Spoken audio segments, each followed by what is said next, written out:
Good morning, all of you. Today, I, Aditya, from BSc Chemistry Honors, want to represent a topic on the heavy metals. What are heavy metals? Heavy metals are the metals exist in the earth which have relatively high density than the water, at least 5 times of it. In our periodic table, there are 23 elements which are considered to be as heavy metals. Some examples are as mercury, cadmium, and chromium, nickel, etc. What are their advantages and disadvantages? Advantages are that they can consume in very low or very small amount so that they are helpful for our body, but they are dangerous for our body if they are consumed in very high amount. They become toxic and contaminated our organs such as brain, lungs, etc. In our environment, they are producing continuously from the industries which which one of them is lead. Lead is produced among most of the heavy metals that causing the disease cancer that we are all aware of this. In this, we can control the use of heavy metals by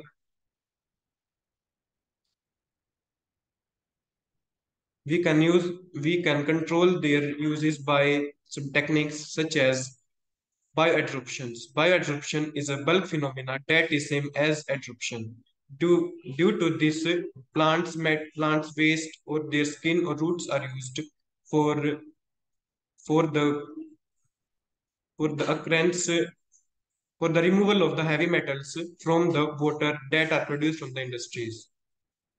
For this, we use rice husk, the aloe vera which is easily available in our environment. Thank you. My topic of presentation is solution. Solution is a mixture of homogeneous mixture of two compounds, that is solute and solvent. Solute वो होता है जिसको हम add करते हैं, solvent is present in large amount जिसमें हम solute को ऐड करते हैं. Example solute के लेंगे तो sugar, solvent में water. If two or more compounds are present in solution, then it is called binary component. In binary component, two components are present, that is solute and solvent. If three components are present in solution, that is called tertiary component. Solute, to express the solution, we can use molarity, molality, normality. Molarity is weight by weight solutions, and molarity is weight by volume solution. So solute जो होता है वो less amount में present होता है, and solvent जो होता है लार्ज अमाउंट में प्रेजेंट होता है. सोल्यूट को जो सोल्यूशन होता है वो टू सोल्यूशंस होते हैं, ideal solution and non ideal solutions. Ideal solution में सोल्यूट एंड सोलवेंट इंटरेक्शंस होती हैं, एंड जो कोरेसिव फोर्स होता है वो ज्यादा होता है. नॉन आइडियल सॉल्यूशंस में जो सोल्यूट एंड सोलवेंट इंटरेक्शन होती है वो लेस देन होती है solute into solute interactions. Thank you.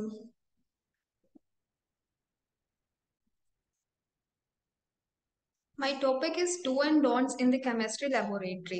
Always wear well-fitted cotton clothes in the laboratory. Do not wear the loose-fitting or synthetic cloth.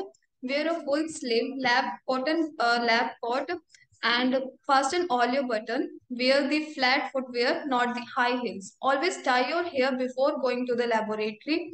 Eyes are the most sensitive part of your body, so always wear the goggles or glasses for the protection. Never enter the laboratory without the supervision of your teacher. Always perform the experiment in the supervision of the teacher. Maintain the discipline in the laboratory. Do not talk or use the cell phone while performing the experiment. Always use the chemical to the shelf and do not bring the reagent to your shelf. Always clean your desk before leaving the laboratory and make ensure that all the chemicals are put back at their right places. Thank you. My today's topic for the presentation is nanomaterial and its properties. What are nanomaterials? Before knowing this, we all know that the word nano. Nano means small. 1 nanometer is equal to the 10 raised to the power minus 9 meter. So nanomaterials are the particles whose particle size is between 1 to 100 nanometer. Nanomaterials shows different properties, and the study in which we came to know about nanomaterials and their properties is called nanotechnology. What is the difference between simple particles and nanoparticles? Simple particles have normal particle size, but when their particle size is converted into the range of 1 to 100 nanometer, they are termed as nanomaterials. Let's take an example. Silicon. Silicon is an insulator. So this is its simple property. But when silicon is converted into nanomaterials, it becomes conductor or semiconductor. And another example is platinum. Platinum is an inert metal, but when it is converted into nanomaterial, it is doesn't become reactive, but shows catalytic properties. So there are several other methods from which we came to know that the properties of simple particles can be changed by converting them into nanoparticles. Now let's discuss about the properties of nanoparticles. The first is size.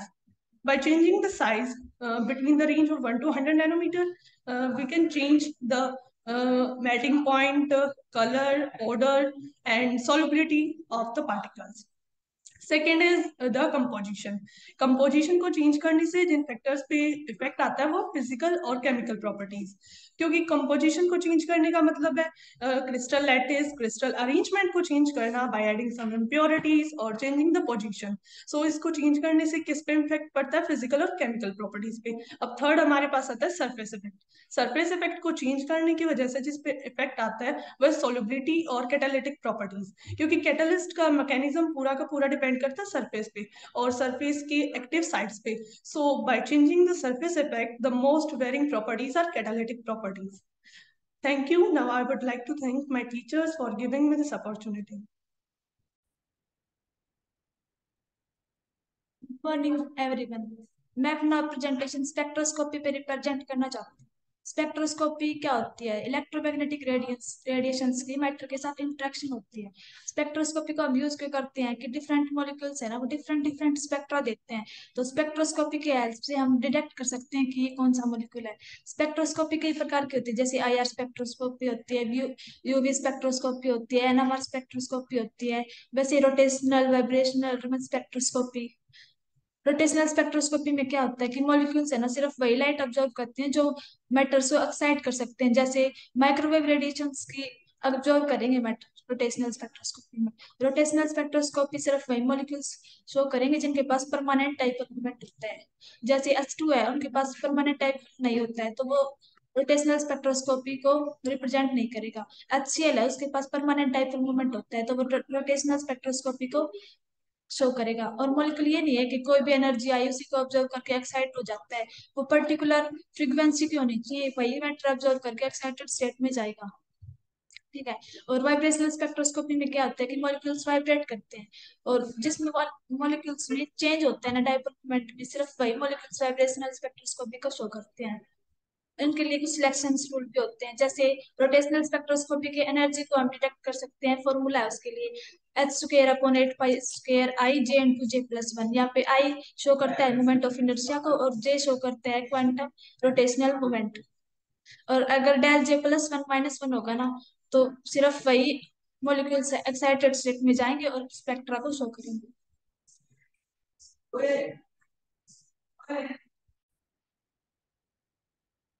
My today's topic is how can we prepare the solutions of target concentrations. So, firstly we will discuss what is a solution. It is a homogeneous mixture composed of two or more substances in relative amounts. Then concentrations are of two types: dilute concentration and concentrated solutions. So dilute solutions are those in which the amount of solute is present in less amount, and concentrated solutions are those in which the amount of solute is present in large amount. Next, then we are going to talk about what are the precautions that we should take while making our solutions. So firstly, we should always check the label on the chemical bottles while using that they are currently labeled, and we should always check the correct name and concentrations. Then we should always treat a chemical bottle that they are always hazardous as it is or not, but we should always take it as hazardous. And the apparatus that are used for making a solutions are like a beaker, measuring flask, measuring cylinder, volumetric flask, weighing machine, and funnels, etc. Then the solutions are of three to the solutions we can take in many concentrations, like the percentage concentrations. Percentage concentrations are of three types: mass percentage concentration, volume percentage concentrations, and mass volume concentrations. Then normality and molarity. Normality is always defined as the number of gram equivalents present in 1 liter of solutions. Molarity is the number of moles of solutes present in 1 liter of the solutions. Thank you.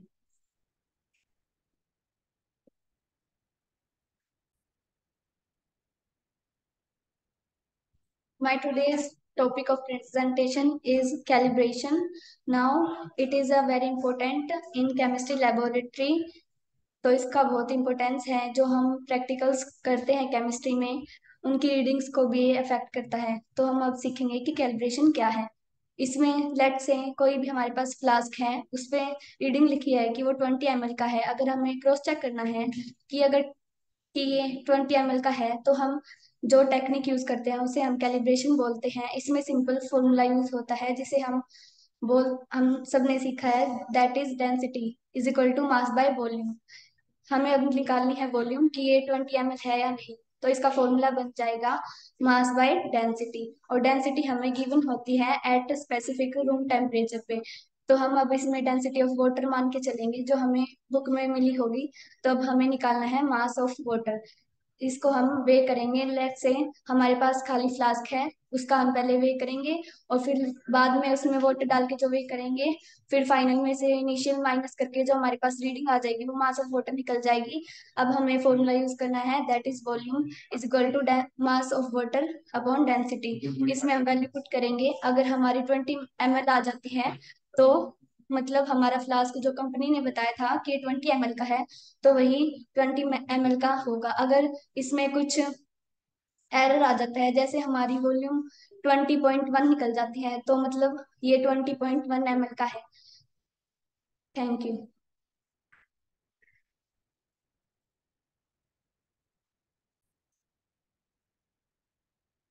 Good morning, everyone.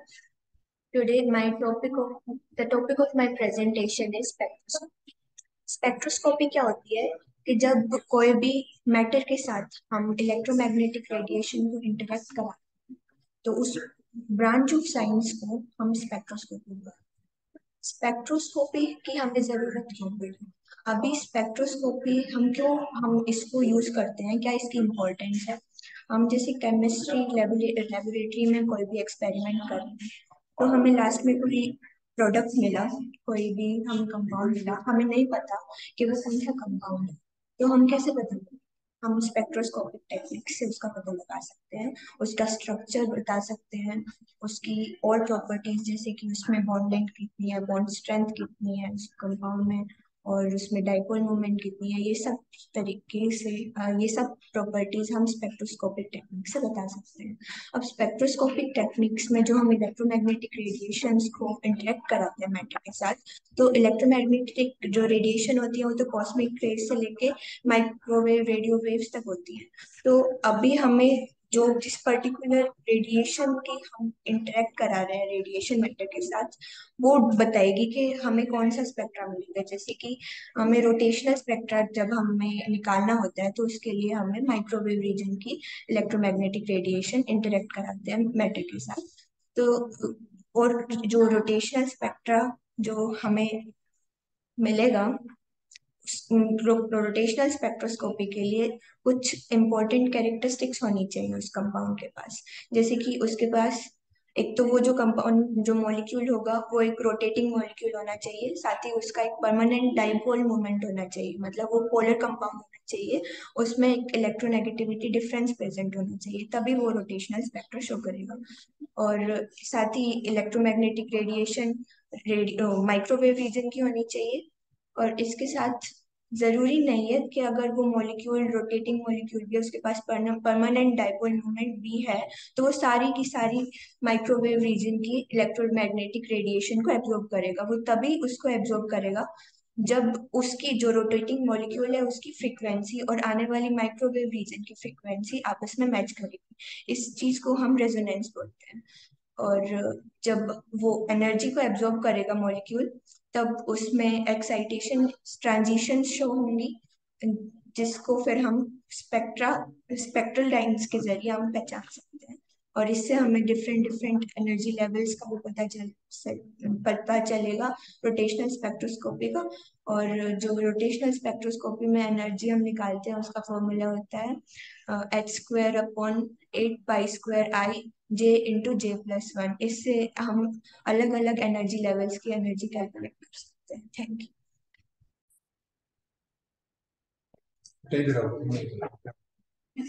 तो जैसे मैं बैठा हूँ, इसी chair पे बैठे हैं, उधर मुझे दिखना नहीं चाहिए। आप देखो, बैठ के देखो आराम से, अपना बैग रख लो आराम से, देखो इसके ऊपर रख लो, और आपको क्या करना है, देखो यहाँ से, इसी से वो कर्सर दिख रहा है, ये इधर वाला, ये रिकॉर्डिंग पॉज। अब दोबारा दबाएंगे तो स्टार्ट हो जाएगा, आगे वाला बटन दबाना नहीं है, हाँ बंद हो जाएगी। तो इधर वाले पे रखना है, जैसे ही कोई आके बिल्कुल सामने बैठे तो आप उसको क्लिक कर देना है, फिर इसमें से आवाज आएगी, इधर recording start.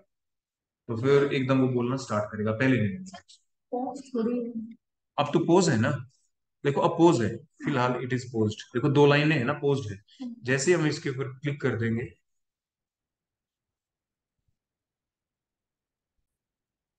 Good morning. Good morning everyone. मेरा टॉपिक है हैवी मेटल्स। हैवी मेटल्स के अंदर दो क्राइटेरिया होते हैं, एक डेंसिटी और एटॉमिक नंबर। डेंसिटी जो है वो 5 ग्राम से ज्यादा, 5 ग्राम पर सेंटीमीटर क्यूब से ज्यादा होनी चाहिए। एटॉमिक नंबर जो हमारा सोडियम से ज्यादा होना चाहिए। हैवी मेटल्स हमारे लिए टॉक्सिक भी होते हैं और नॉन टॉक्सिक भी होते हैं। मरकरी, लीड, आर्सेनिक, कैडमियम, ये हमारे हैवी मेटल्स होते हैं, ये हमारे लिए टॉक्सिक होते हैं। हम मरकरी की बात करते हैं। मरकरी जो होता है वो हमारे लिए बहुत ज्यादा टॉक्सिक होता है। इसको हम इनहेल या फ्यूम्स की फॉर्म्स में जब भी लेते हैं तो ये हमारे अंदर गैस्ट्रोइंटेस्टाइनल ग्लैंड के अंदर और हमारे इंटेस्टाइनल ट्रैक्ट के अंदर भी बहुत प्रॉब्लम कॉज कर देता है। और उसके बाद हमारा आता है लेड। लेड जो होता है वो थोड़ा लेस टॉक्सिक होता है मरकरी से। और उसके बाद हमारा आता है कैडमियम। और आर्सेनिक जो होता है वो एक हमारा सेमी मेटल होता है, वो हमारा इंटरमीडिएट होता है मेटल और नॉन मेटल के बीच में। और फिर हमारे जो सोर्स होते हैं हैवी मेटल्स के, वो माइनिंग, स्मेल्टिंग, कोरोजन और हमारे वो बहुत सारे और एग्रीकल्चर और फर्टिलाइजर्स भी होते हैं। आर्सेनिक जो होता है वो हमारा इंसेक्टिसाइड और एग्रीकल्चर से लिया जाता है। इसके लिए हम एडजॉर्प्शन का बहुत यूज करते हैं हैवी मेटल्स के सेपरेशन के लिए। इसके अंदर हम बाइसॉर्प्शन यूज करते हैं। उसके बाद हम जो लास्ट में हम जब भी हमारा कोई भी वो हैवी मेटल्स का एक्सट्रैक्ट करते हैं तो हम उसे वाटर के थ्रू अलग कर सकते हैं। इसके अंदर हम एलोवेरा जेल का भी यूज कर सकते हैं, या फिर हम कोई भी कंपाउंड ले सकते हैं, जैसे लीव्स, नीम लीव्स वगैरह ले सकते हैं हम हैवी मेटल्स को एक्सट्रैक्ट करने के लिए। Thank you. Good morning, everyone. The topic of my presentation is spectroscopy. Spectroscopy. Spectroscopy होती क्या है? Spectroscopy is a branch of science which deals with the interaction of electromagnetic radiations with matter. तो जब electromagnetic radiation matter के साथ interact करती हैं तो उससे हमें स्पेक्ट्रोस्कोपी जो है ये उसका प्रिंसिपल है। तो स्पेक्ट्रोस्कोपी की हमें ज़रूरत क्यों पड़ी? स्पेक्ट्रोस्कोपी की हमें इसलिए ज़रूरत पड़ी कि हम कभी भी लेबोरेटरी में कोई एक्सपेरिमेंट करते हैं, उसमें हमें कोई प्रोडक्ट मिला, कोई कंपाउंड मिला, हमें कैसे पता चलेगा कि कौन सा कंपाउंड है? तो वो जानने के लिए उसकी प्रॉपर्टीज, उस कंपाउंड की प्रॉपर्टीज जानने के लिए, उसका स्ट्रक्चर जानने के लिए, उसकी bond length, bond strength, dipole movement और सारी प्रॉपर्टीज जानने के लिए हम स्पेक्ट्रोस्कोपिक टेक्निक्स का यूज करते हैं। तो अब इलेक्ट्रोमैग्नेटिक रेडिएशंस तो डिफरेंट डिफरेंट होती है, कॉस्मिक रेज से लेके रेडियो वेव्स तक। तो ये हमें कौन सी स्पेक्ट्रोस्कोपी हमें देखनी है, किसकी स्टडी करनी है, वो डिपेंड करेगा कि हम कौन सी इलेक्ट्रोमैग्नेटिक रेडिएशन मैटर के साथ इंटरेक्ट करा रहे हैं। जैसे कि रोटेशनल स्पेक्ट्रोस्कोपी में हम जो इलेक्ट्रोमैग्नेटिक रेडिएशन है वो माइक्रोवेव रीजन की लेते हैं। तो रोटेशनल स्पेक्ट्रोस्कोपी में जो मॉलिक्यूल होता है जिसकी हम स्टडी करते हैं, जिसके साथ हम माइक्रोवेव रीजन की इलेक्ट्रोमैग्नेटिक रेडिएशन को इंटरेक्ट कराते हैं, उसकी भी कुछ कैरेक्टरिस्टिक्स होनी चाहिए, जैसे कि वो मॉलिक्यूल जो रोटेटिंग होना चाहिए और साथ में उसके पास एक परमानेंट डाइपोल मोमेंट होना चाहिए। परमानेंट डाइपोल मोमेंट मतलब वो एक पोलर मॉलिक्यूल होना चाहिए और उसमें इलेक्ट्रोनेगेटिविटी डिफरेंस होना चाहिए, तभी वो मॉलिक्यूल रोटेशनल स्पेक्ट्रा देगा। साथ ही अगर मान लो कि मॉलिक्यूल में ये सारी प्रॉपर्टीज हैं, फिर भी वो मॉलिक्यूल रोटेशनल स्पेक्ट्रा तभी देगा जब उस रोटेटिंग मॉलिक्यूल की फ्रीक्वेंसी आने वाली इलेक्ट्रोमैग्नेटिक रेडिएशन जो कि माइक्रोवेव रीजन की है उसकी फ्रीक्वेंसी से मैच करेगी। इसको हम रेजोनेंस बोलते हैं। जब दोनों की सेम फ्रीक्वेंसी जो होगी, तो जब इंटरेक्शन होगी मैटर के साथ, जो मॉलिक्यूल है उसके साथ, मॉलिक्यूल की एनर्जी बढ़ेगी, मतलब उसमें ट्रांजिशंस होंगी जिससे हमें डिफरेंट डिफरेंट एनर्जी लेवल्स मिलेंगे। उन एनर्जी लेवल्स की भी हम एनर्जी कैलकुलेट कर सकते हैं। उसका फॉर्मूला होता है h²/8π² j इंटू J+1, जिसमें J हम रोटेशनल क्वांटम नंबर लेते हैं और इसकी वैल्यू 0 से लेके हम इनफाइनाइट तक पुट कर सकते हैं। इससे हम डिफरेंट एनर्जी लेवल्स की एनर्जी कैलकुलेट कर सकते हैं। Thank you.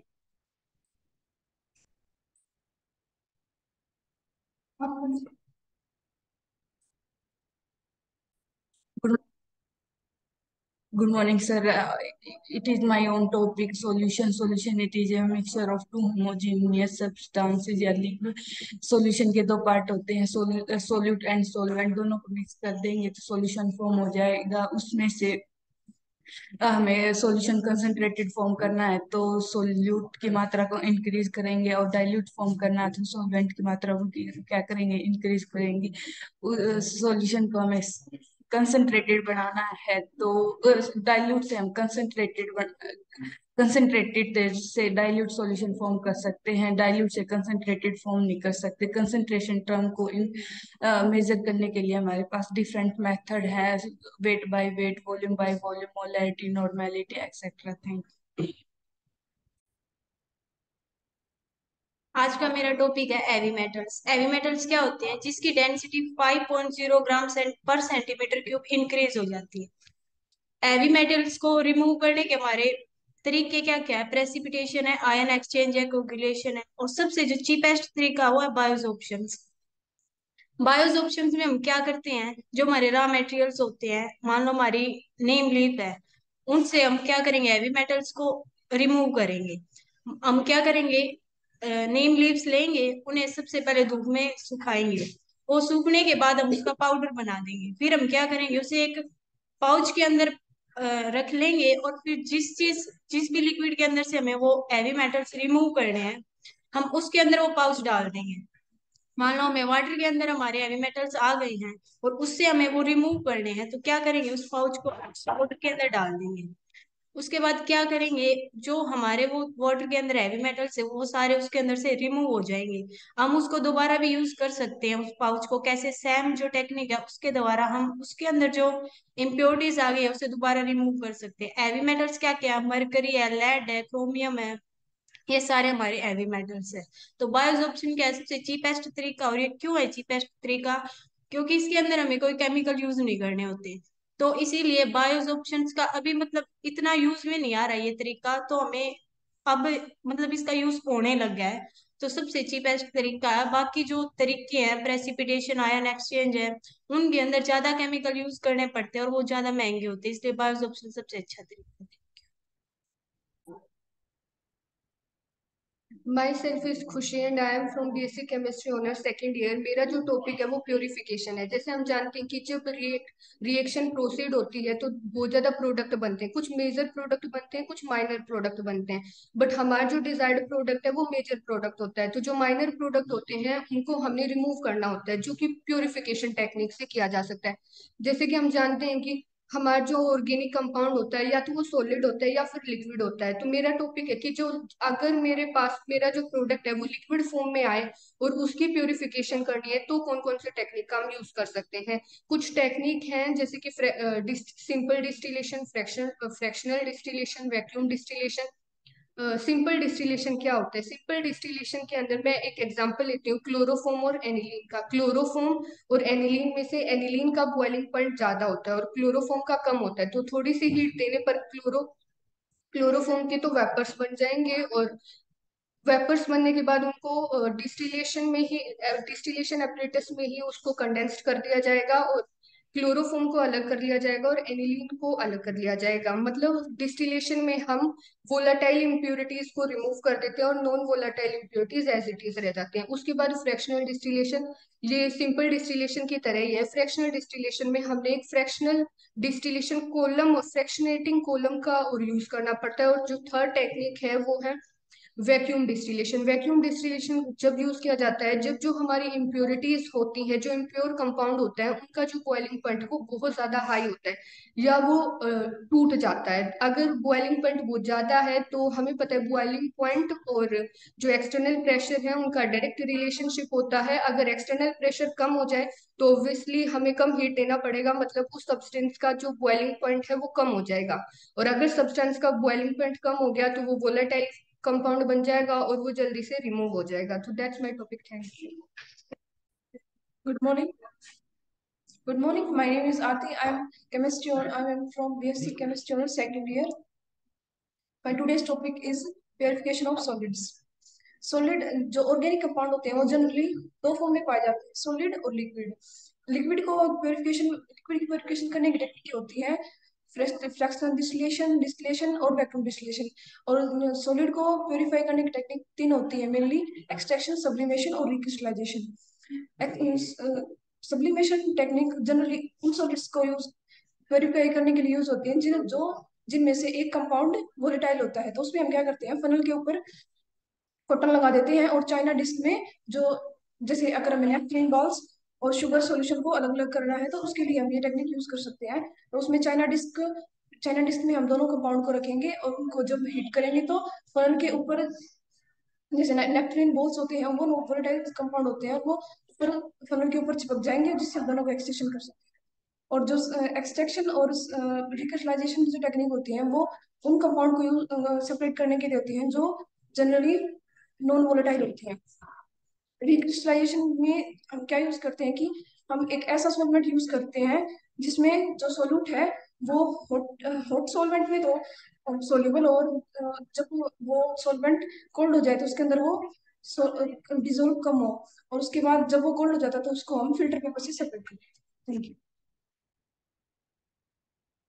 My present topic is heavy metals. Heavy metals are the metals which have atomic number greater than 20 and density greater than 5 gram per centimeter cube.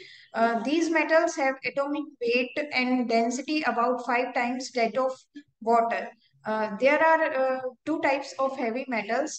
The heavy metals which are required by human beings and plants for their proper growth and metabolism are called essential heavy metals. There are other type of heavy metals which are called non-essential type of heavy metals. These are like lead, mercury, which are not required by plants and animals. In fact, they are toxic for us. These heavy metals can be found in ponds, soil, and etc. or in our environment. These can be removed by certain materials like aloe vera, neem leaves, etc.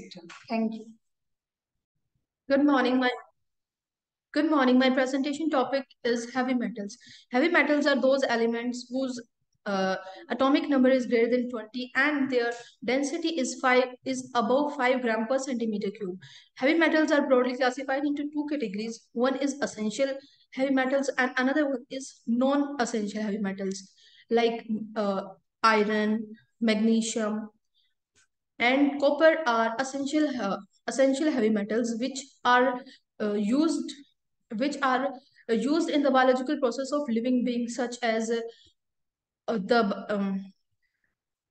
as metabolism, growth of the human beings, and cobalt, lead, and mercury are the non-essential heavy metals which are not required by our body even in small concentration.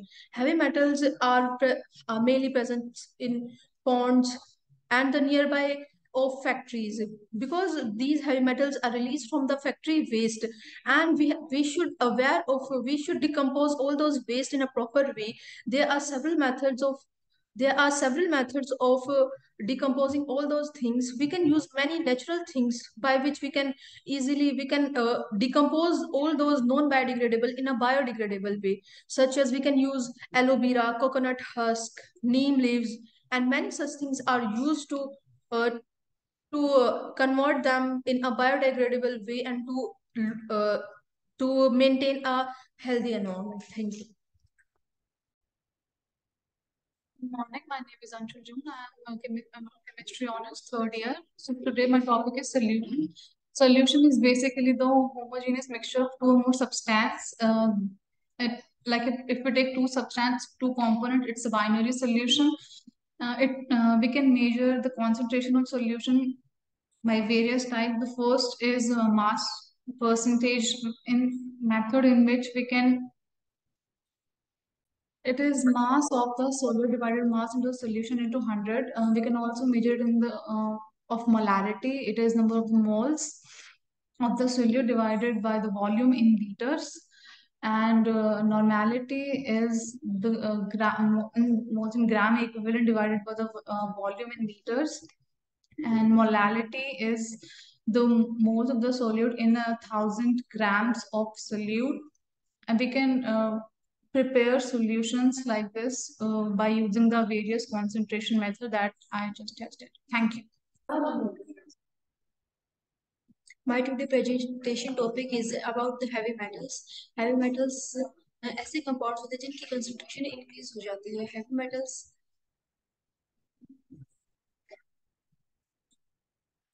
Heavy metals का जो main source होता है heavy metals होती कौन कौन सी है? निकल, zinc, cadmium, मरकरीज, ये हैवी मेटल्स होती हैं. हैवी मेटल्स का जो मेन कारण होता है वो आज के दिन अगर देखा जाए तो कैंसर होता है. हैवी मेटल्स की वजह से कैंसर होती जा रही है ज्यादा से ज्यादा. हेवी मेटल्स का जो मेन सोर्स है कि हेवी मेटल्स किस वजह से इंक्रीज हो रही है, वो फैक्ट्रीज का वेस्ट होता है, सीवेज वेस्ट होता है, जिनकी वजह से और ज्यादा बहुत सारी प्रॉब्लम हो सकती है. तो हेवी मेटल्स को रिमूव करने के अलग अलग मेथड्स होते हैं. अगर केमिकली इनको हेवी मेटल्स को रिमूव किया जाएगा तो वो ज्यादा कॉस्टली होता है, इसलिए बायोजोर्बेंट्स का यूज किया जाता है जो कि इतना ज्यादा कॉस्टली नहीं होता. बायोजोर्बेंट्स का यूज करके बायोजोर्बेंट्स के अंदर हम यूज कर सकते हैं नीम्स लीव्स, एलोवेरा जो सबसे ज्यादा यूज किया जाता है आज की रिसर्च के अंदर. उसके बाद आता है कोकोनट हस्क, राइस हस्क. इनका हम यूज करके हेवी मेटल्स को रिमूव कर सकते हैं. इनका जो प्रोसीजर्स होता है रिमूव करने का वो अलग अलग कंडीशंस के ऊपर पहले इनको या अलग अलग टेम्परेचर्स के ऊपर उनको पहले ड्राई किया जाता है. फिर उनके बाद इनको ड्राई करके हैवी मेटल्स जिसके अंदर भी इनकी कंसंट्रेशन वाटर के अंदर या सॉइल के अंदर इनकी कंसंट्रेशन ज्यादा हो गई है तो उनके अंदर फिर इनको एक्सपेरिमेंटली हम रिमूव कर सकते हैं. Good morning. Today's our topic is separating of two liquids. हम दो लिक्विड्स को सेपरेट कैसे कर सकते हैं? फॉर एग्जांपल अगर हमारे पास एसीटोन और वाटर का मिक्सचर और हमें उसमें से एसीटोन को अलग करना है तो हम कैसे करेंगे? अब हमारे पास बहुत सारे मेथड्स होते हैं. हम steam distillation, fractional distillation, simple distillation, किसी भी मेथड से इन दोनों को सेपरेट कर सकते हैं. बट हम इसमें सिंपल डिस्टिलेशन यूज करेंगे. सिंपल डिस्टिलेशन क्यों? क्योंकि इन दोनों के बॉइलिंग पॉइंट्स में बहुत डिफरेंस होता है. तो हम नॉर्मली सिंपल डिस्टिलेशन से भी इन दोनों लिक्विड्स को सेपरेट कर सकते हैं. सिंपल क्योंकि हमारे पास एसीटोन का बॉइलिंग पॉइंट 56 डिग्री सेल्सियस होता है और वाटर का 100 डिग्री सेल्सियस. तो हम क्या करेंगे? सिंपल डिस्टिलेशन के लिए सेटअप अरेंज करेंगे.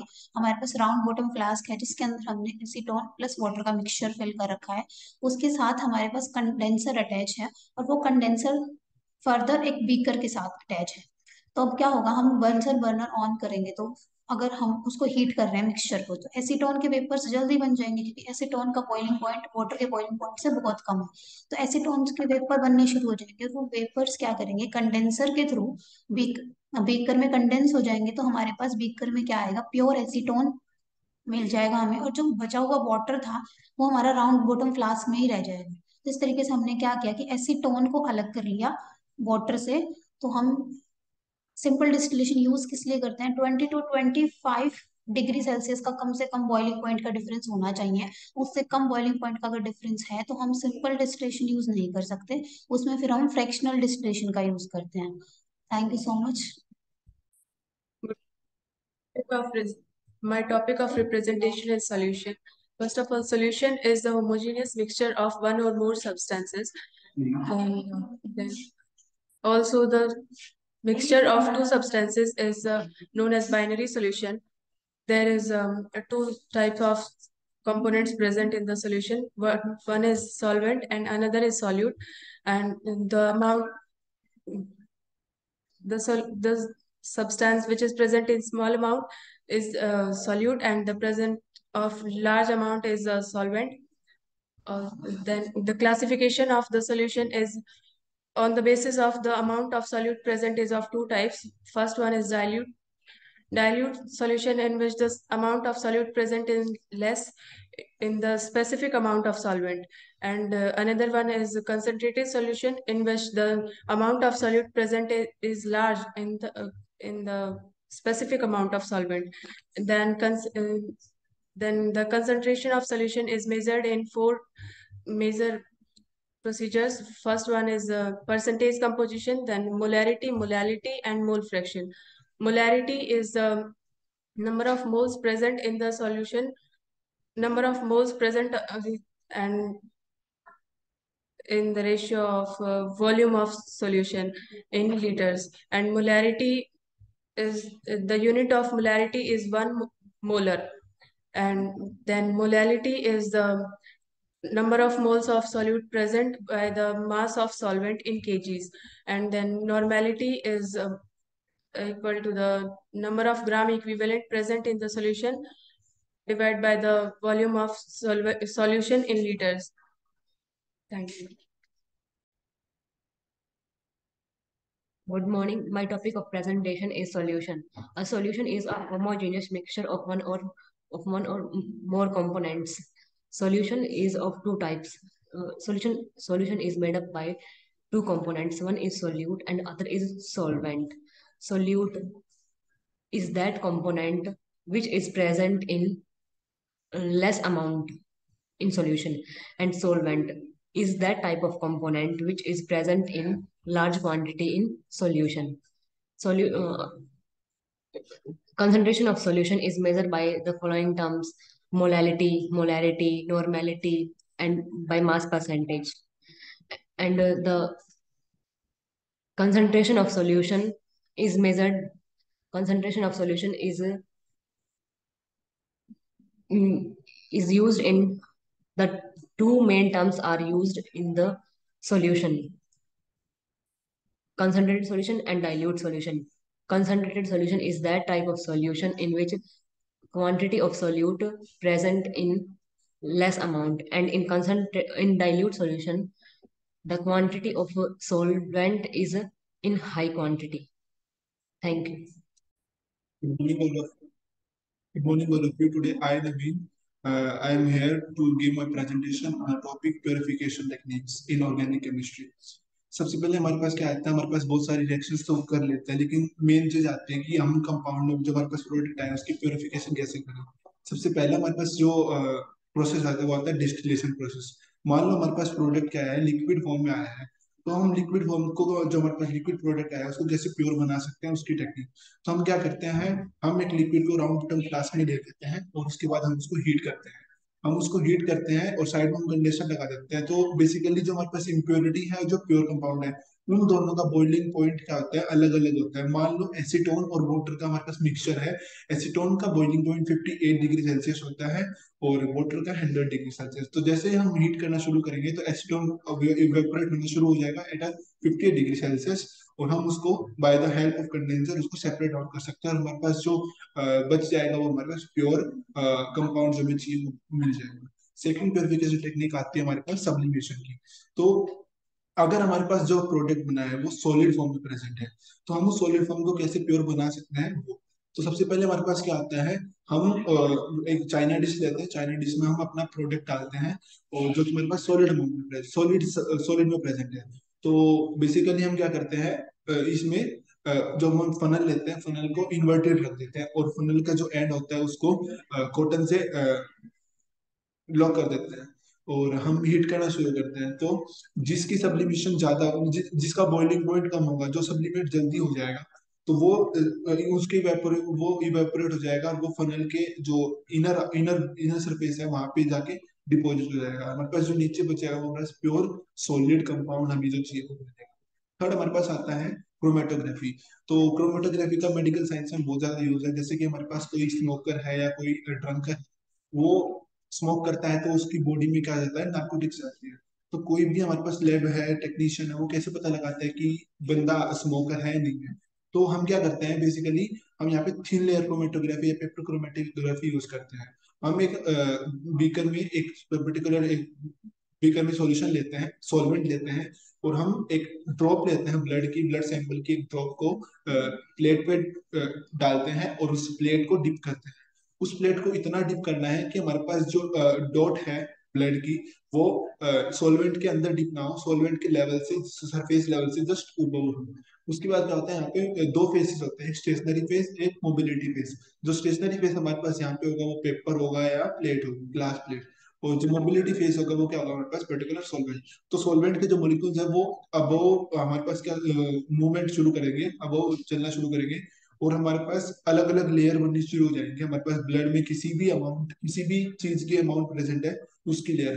तो अगर हमारे पास नाइकोटिक्स की लेयर बनती है तो पता लग जाता है कि हमारे पास जो सामने वाला है या जो जिसका भी ब्लड सैंपल है वो स्मोकर है या नहीं। Thank you. Good morning, everyone. Good morning, everyone. My presentation topic is nanoparticles. Nanoparticles जैसा कि हम जानते हैं दो वर्ड से मिलकर बना है, नैनो प्लस पार्टिकल। जिनका नैनो वर्ड हमारे ग्रीक वर्ड नैनो से लिया गया है, जिसका मीनिंग होता है ड्वार्फ और स्मॉल। छोटा साइज होने के कारण इसको हम निकोजम्स की तरह यूज कर सकते हैं। हाइड्रेशन में इसको यूज किया जाता है और डीएनए में सेलुलोज में इसका यूज होता है। नैनो पार्टिकल एक ऐसा पार्टिकल है जिसका कम से कम एक डायमेंशन होता है। यहाँ पे वन डायमेंशन से इसका मीनिंग है लेंथ, ब्रेथ और हाइट से। नैनो पार्टिकल्स की स्टडीज जो है नैनो साइंस में की जाती है। और नैनो साइंस की एक ऐसी एप्लीकेशन जिसका यूज हम प्रोडक्ट्स को प्रोड्यूस करने में करते हैं, वो नैनो टेक्नोलॉजी होती है। इसका यूज ह्यूमन लाइफ में भी, इंडस्ट्रीज में हो रहा है, इन्वायरमेंट और अब बस thank you. Good morning, everyone. My name is Yashika and I am pursuing BSc Chemistry Honours final year. Today I am giving a presentation on the topic extraction of metals from water using bioresources. Bioresources like aloe vera, coconut husk, rice husk, neem leaves, or tea leaves can be taken, and heavy metals like lead, mercury can be dangerous for us. So, extraction of metals using aloe vera. Aloe vera को हम पहले dry करेंगे और aloe vera को dry करने के लिए temperature चाहिए 50 to 60 डिग्री सेल्सियस। किसी भी बायोसोर्स को ड्राई करने के लिए temperature requirement 50 to 60 degree Celsius है। और उसके बाद फिर एलोवेरा को ड्राई होने के बाद, जैसे अगर हमें स्मॉल स्केल पे करना है तो हमने वाटर ले लिया, तो हमें वाटर से मेटल एक्सट्रैक्ट करना है, तो उसके लिए हम जैसे टी बैग लीव्स ले सकते हैं, उसमें हम जो ड्राई पाउडर होगा हमारा एलोवेरा का उसको यूज कर सकते हैं। तो उससे हमारा जो मेटल है वो एक्सट्रैक्ट हो जाएगा और मेटल एक्सट्रैक्शन के बाद हम लैब में आके जो हमारा एक्सट्रैक्टेड मेटल है उसको रिक्रिएट भी कर सकते हैं। और अगर हम इसको एलोवेरा और कोकोनट हस्क और राइस कोई भी बायो रिसोर्सेज लेते हैं तो इसकी वजह से जो एक्सट्रैक्शन ऑफ मेटल्स है वो पॉसिबल है। एंड बस थैंक यू।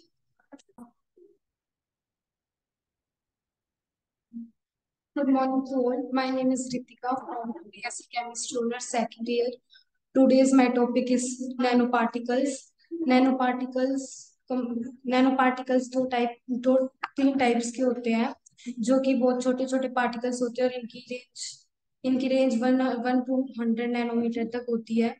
और ये तीन टाइप्स के होते हैं, NMCS, NMCCS and PMCS. Nanochromic composites, and the second one is nanoparticle composites, matrix and Second is polymer composites, polymer matrix composites. इनको हम यूज इनके कई यूजेस होते हैं, जैसे कि फर्स्ट यूज होता है इसका स्क्रैच प्रूफ आई ग्लासेस बनाने में, और सेकंड होता है सेल्फ क्लीनिंग विंडोज में। और ये हर जगह पाए जाते हैं अर्थ पर, अर्थ के एटमोस्फेयर पर हर तरफ मिलते हैं ये। Thank you.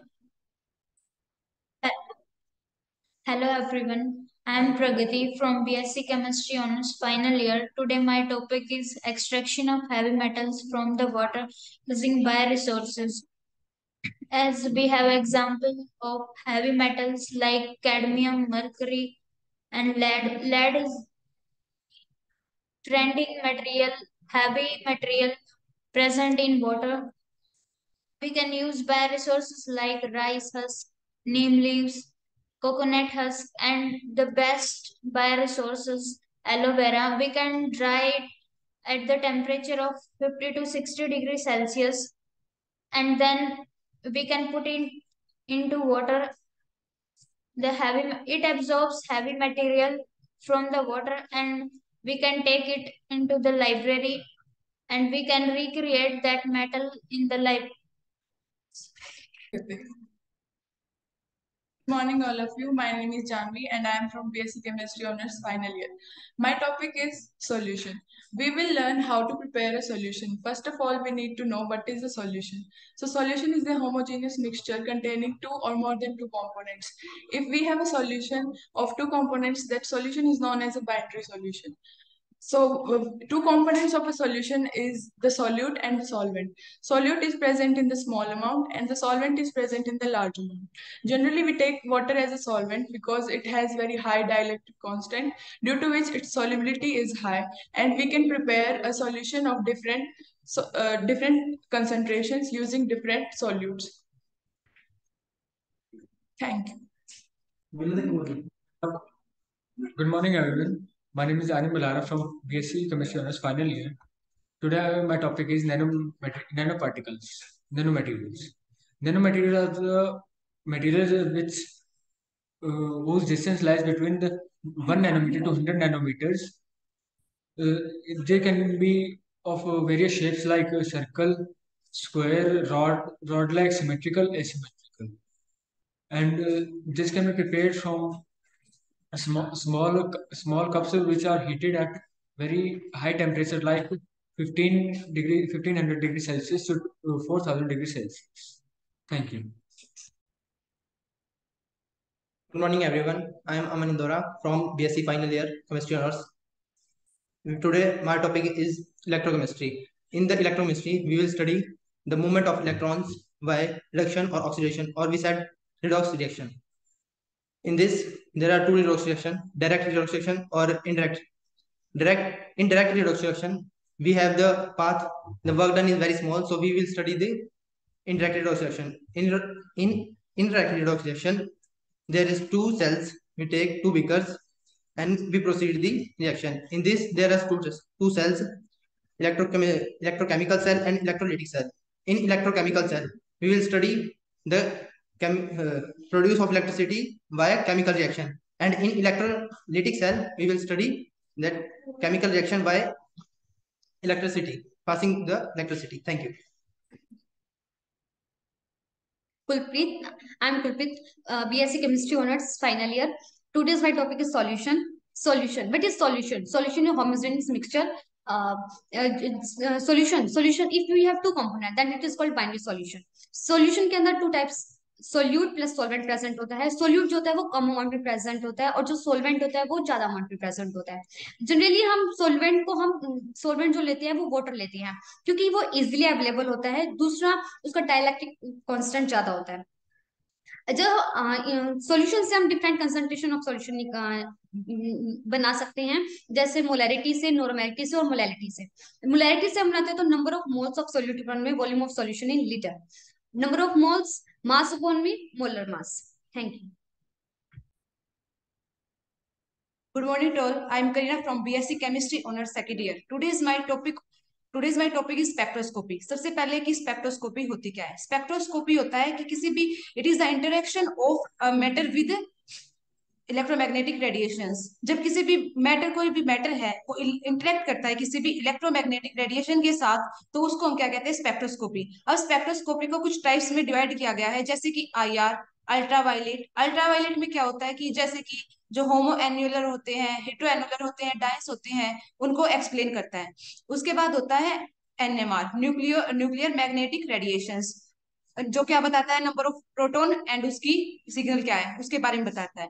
उसके बाद आता है XRD, x ray diffractometer. X ray diffractometer क्या बताता है कि बॉन्ड एंगल बताता है कि कितना बॉन्ड एंगल है, इसकी कितनी बॉन्ड लेंथ है, इन सब चीजों के बारे में बताता है। उसके बाद कुछ फिजिकल स्पेक्ट्रोस्कोपी दी गई है, जैसे कि rotational, vibrational and Raman spectroscopy. जो सबसे पहले आता है वो रोटेशनल होता है। रोटेशनल में क्या होता है कि हमें एक माइक्रोवेव रीजन की रेडिएशन लेनी है, उसका इंटरेक्शन करवाना है किसके साथ, एक मॉलिक्यूल के साथ, और जो मॉलिक्यूल है उसकी परमानेंट डाइपोल मूवमेंट होनी चाहिए।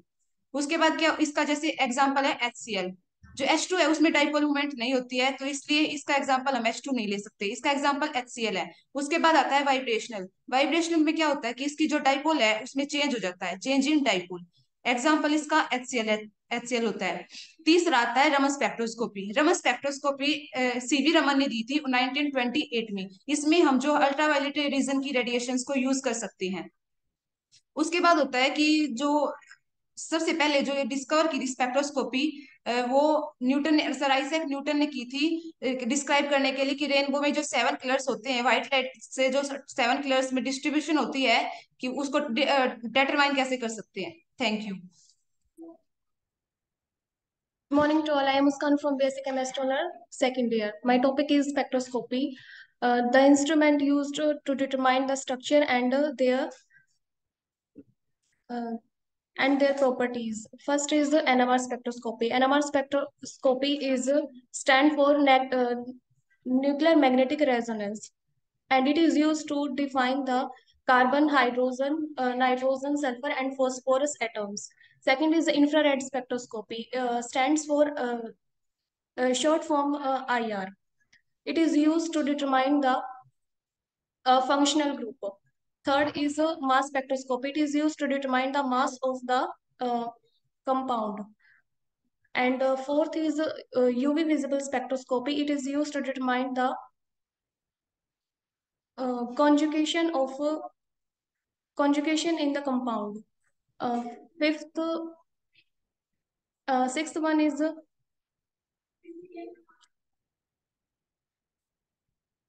absorption, emission, and atomic emission and atomic absorption. It is used to determine the element present in the compound. And sixth is X-ray spectroscopy. It is used to determine the surface morphology of the compound. And the spectroscopy is the process in which the electromagnetic radiation interact with matter. Thank you. Good morning to all. I am Anjal from BSc Chemistry Honors final year. My topic is electrochemistry. Electrochemistry is the branch of chemistry which deal with the study of electron in oxidation and reaction. Electrochemical cell. Type of electrochemical cell: galvanic cell, electrolytic cell. Galvanic cell, it is a device which convert chemical energy into electrical energy. And electrolytic cell, it is a device which convert electrical energy into chemical energy. और galvanic cell, इसमें chemical reaction spontaneous होती हैं, and electrolytic cell में chemical reaction non spontaneous होती हैं।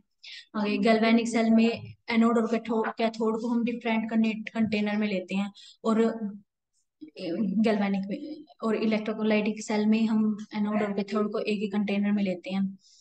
And delta G negative होता है galvanic cell में, और इलेक्ट्रोलाइटिक सेल में डेल्टा जी पॉजिटिव होता है। और गैल्वेनिक सेल में हम एक साल्ट ब्रिज यूज करते हैं, और इलेक्ट्रोलाइटिक सेल में इलेक्ट्रोलाइटिक सेल में कोई साल्ट ब्रिज यूज नहीं करते। Thank you. First of all, good morning to all. Myself Surbhi from BSc Chemistry Honors second year. My topic is nanoparticles. Nanoparticles we define. Nano means small size particles. Nanoparticles are defined by is in dimensions is 10 raised to power minus 9 meter, and the is size between 1 to 100 nanometers. Nowadays, nanoparticles are used many appliances like TV screens, LED screens, digital watch, and many electrical appliances. Nanoparticles are application of nanoparticles is pesticides, environmental issues, and healthcare product, and etc.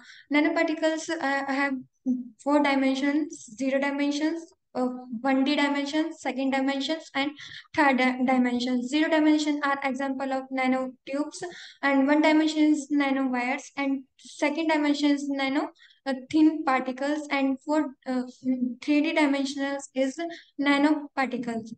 Nowadays, nanoparticles are most usually for cancer treatment, and nanoparticles are used for the cancer treatment are gold nanoparticles. Bas, thank you. Good morning, all of you. My name is Kushi. I am a student of BSc Physics Honors, second year. Today, my topic is solutions. What is solution? Solution is a homogeneous mixture of two or more than two components. Here, two components is solute and one is solvent. Solute क्या होता है? Solute होता है जो कि less amount में present हो, और solvent जो कि more amount में present हो. Next है कि भाई जो अपनी सॉल्यूशन है, हमारे सॉल्यूशन 3 टाइप्स के होते हैं: सॉलिड सॉल्यूशंस, लिक्विड सॉल्यूशंस और गैसियस सॉल्यूशंस. सॉलिड सॉल्यूशंस के अंदर जैसे सॉलिड इन सॉलिड यानी कि copper dissolved in gold, and solid in liquid जैसे कि लिक्विड इन सॉलिड्स यानी कि जैसे amalgam of mercury with sodium, ऐसे हमारे सॉल्यूशंस होते हैं. नेक्स्ट सॉल्यूशंस की कंसंट्रेशन को हम 2 टाइप से एक्सप्लेन करते हैं: क्वालिटेटिवली भी और क्वांटिटेटिवली भी. क्वालिटेटिवली कैसे करते हैं? 2 टाइप से. One is dilute and one is concentrated. Dilute का मतलब क्या होता है कि less amount of solute present होता है मोर अमाउंट ऑफ सॉल्वेंट के अंदर, और कंसंट्रेटेड का मतलब होता है कि more amount of solute present होता है, less amount of more amount of solute present होते हैं in given amount of solvent के अंदर. नेक्स्ट जो हमारी कंसंट्रेशन है वो 7 टाइप्स की होती है. सबसे पहले होता है mass by mass percentage, volume by volume percentage, mass by volume percentage, molarity, molality, normality, parts per million, mole fraction ही होती है. मोलैरिटी क्या होता है? मोलैरिटी होता है it is defined as the number of moles of solute present in 1 litre of solutions.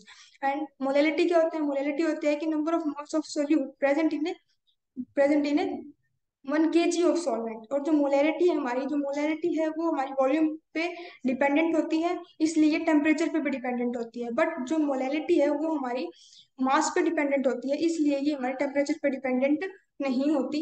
Next है हमारे से मास बाय वॉल्यूम परसेंटेज है. मास बाय वॉल्यूम परसेंटेज को हम फार्मेसी में बहुत ज्यादा यूज करते हैं.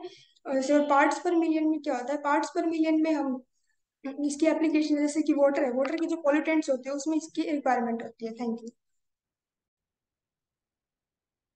Good morning, everyone. My name is Vanshu, and today's my presentation topic is nanoparticles or nanomaterials.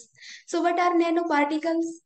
Their name indicates it is form of 2 words like nano and particle.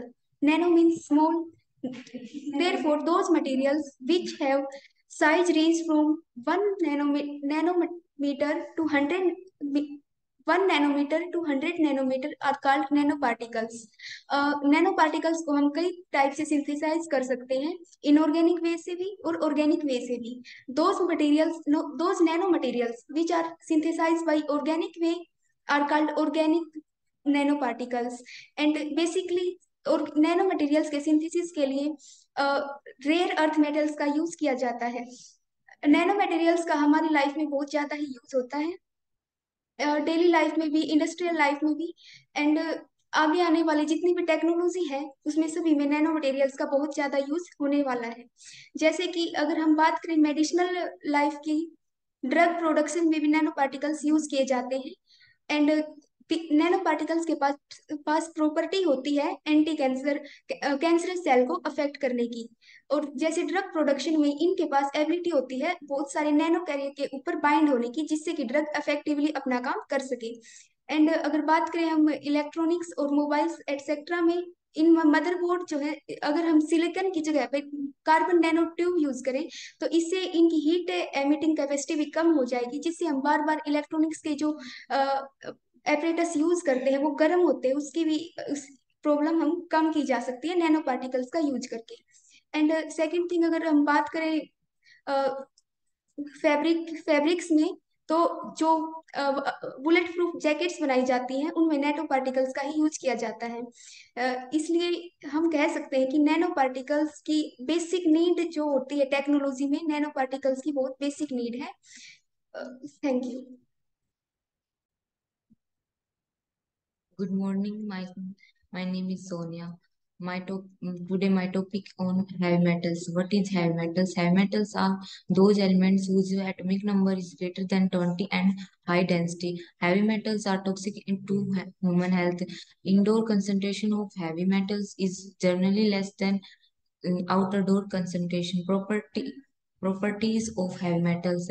Heavy metals are toxic in nature, and heavy metals are high heavy metals high density, and heavy metals are non-biodegradable.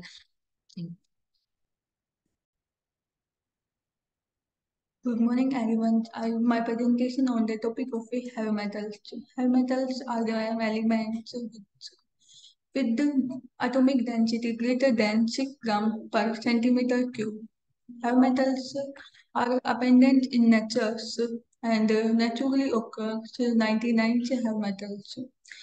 Large concentration of heavy metals, arsenic, mercury, lead, etc. and a low concentration of heavy metals, cadmium, nickel, zinc, cobalt, etc. That people may be exposed to small amount of heavy metals in the foods, waters, and etc. And most heavy metals huge environmental and atmospheric pollution.